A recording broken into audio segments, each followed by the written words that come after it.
Halo, perkenalkan nama saya Felicia Ivana Rudianto, NIM 22S10226. Saya dari Fakultas Psikologi 03. Di sini saya akan menjawab pertanyaan yang diberikan oleh Bapak Krijoyoko. Sebelum memulai untuk menjawab, mari kita berdoa terlebih dahulu. Doa saya akan bimbing cara Kristiani. Makasih Bapak, terima kasih Yesus, makasih Engkau telah memberikan kami kesehatan sepanjang hari ini. Sebentar, Felicia akan mengerjakan tugas yang diberikan oleh Bapak Krijoyoko. Biarlah Felicia dapat menjawab dengan baik dan benar. Juga berkati Bapak Krijoyoko, Kau berikan kekuatan kesehatan selalu untuk Bapak Krijoyoko. Makasih Bapak, terima kasih Yesus, dalam nama Tuhan Yesus, haleluya, amin. Setelah berdoa, saya akan menjawab pertanyaan. Terima kasih. Di sini saya akan menjawab soal nomor 1, yaitu gagasan-gagasan penting dalam jurnal hubungan positif antara agama dan kebahagiaan manusia. Di situ dijelaskan ada faktor sosioekonomi. Kalau ekonomi sejahtera, maka orang akan bahagia. Contohnya seperti jalan dibangun, infrastruktur, rumah rusak dibangun lagi. Setelah itu ada kultural, menentukan bahagia. Semakin tinggi pendidikan orang tersebut, semakin bahagia pula individu tersebut. Yang ketiga itu ada lingkungan.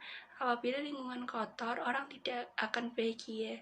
Sebaliknya, jika lingkungan mensupport, maka orang tersebut akan bahagia. Lalu melulu juga, agama membawa kebahagiaan.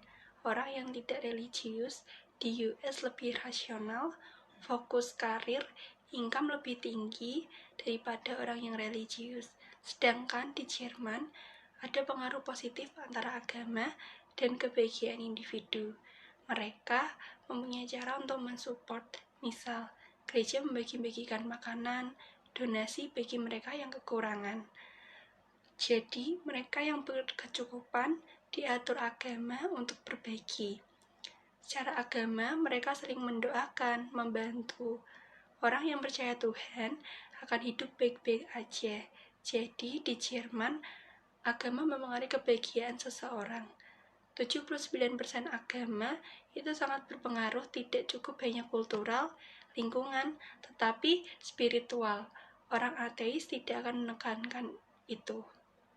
Meskipun di US tidak berpengaruh karena hanya fokus kepada pekerjaan, kadang-kadang level kebahagiaan juga ditentukan oleh konsumsi manusia. Level konsumsi manusia kalau tidak dikendalikan bisa over. Salah satu moral yang mengendalikan hasrat manusia adalah agama. Kebahagiaan ditentukan oleh beberapa faktor. Yang pertama, umur, kedewasaannya, kekanak-kanakannya, dia bahagia atau tidak. Yang kedua, gender. Pria diuntungkan di lingkungan sosial, tetapi seringkali wanita direndahkan. Yang ketiga, education. Semakin tinggi pendidikan manusia, cara pikirnya berbeda dengan manusia yang bodoh. Kalkulasi, cara mencari rezeki, memutuskan sesuatu, kecantikan, lebih sering memuji yang ganteng atau yang cantik. Dan ternyata mereka yang menggunakan agama sebagai kontrol diri itu yang bisa membuat bahagia.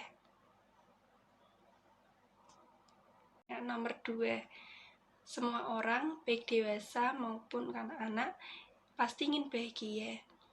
Kebahagiaan diartikan sebagai pemenuhan semua keinginan hati kita. Jika kita perhatikan, pemenuhan kebahagiaan itu bergeser terus. Manusia cenderung menginginkan sesuatu yang ingin lebih pandai, lebih sukses, lebih baik. Semua itu disebabkan karena di dalam diri kita ada keinginan untuk mencapai kesempurnaan akhir, seperti halnya seorang atlet yang terus berjuang mencapai garis finish. Nah, masalahnya, apa yang dicapai setelah garis akhir itu?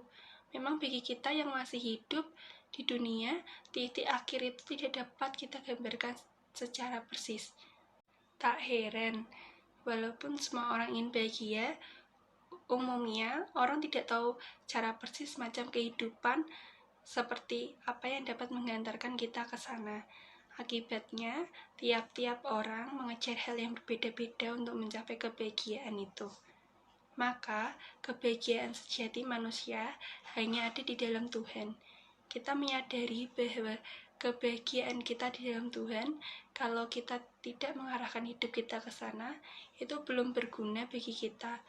Ibaratnya kita tahu tujuan perjalanan kita, tetapi kita memilih untuk bergerak ke sana. Maka, mari jangan sia-siakan hidup yang Tuhan berikan kepada kita. Kita arahkan segala karunia yang telah kita terima untuk mencapai kebahagiaan kita dalam Tuhan. Artinya, berkat, kesehatan, rezeki, kepandaian, bakat, dan lain-lain kita arahkan pada kemuliaan Tuhan. Singkatnya, dalam Mazmur 119 ayat 2 dikatakan, berbahagialah orang-orang yang memegang peringatannya, yang mencari Dia dengan segenap hati. Dalam ayat di atas dikatakan bahwa bahagia bisa didapatkan jika mencari Allah terlebih dahulu. Karena itu, jika ingin mencari kebahagiaan yang sejati, maka carilah Allah terlebih dahulu. Lebih banyak dekatkan diri pada Allah melalui cara berdoa yang benar dan ucapan syukur. Jadi, menurut saya, agama Kristen itu mensupport untuk manusia bahagia. Terima kasih.